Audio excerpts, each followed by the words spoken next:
ఖమ్మం, నల్గొండ, వరంగల్ ఉమ్మడి జిల్లాల graduate MLC ఎన్నికలు అసెంబ్లీ, లోక్సభ ఎన్నికలను తలపించేలా జరుగుతూ ఉన్నాయి.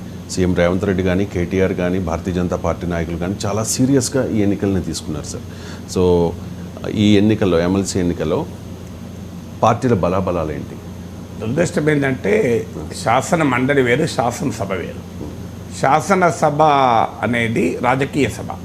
శాసన మండలి ఉద్దేశం ఏంటంటే రాజకీయాలకు అతీతంగా వివిధ రంగాల నిష్ణాతులు వెళ్ళి లోతుగా చట్టాలను అధ్యయనం చేసి రాజకీయ అడావుడిలో ఉండే శాసనసభకు గైడెన్స్గా ఉండాలి అని మండలి పెట్టారు. పెద్దల సభ, అసలు పెద్దల సభ అంటారు.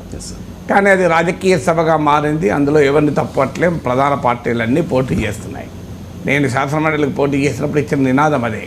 రాజకీయ పార్టీలకు సర్పంచ్ నుంచి మొదలుకొని ప్రైమ్ మినిస్టర్ వరకు ఉంటుంది. దీన్ని కొంత రాజకీయాలకు అతీత సభగా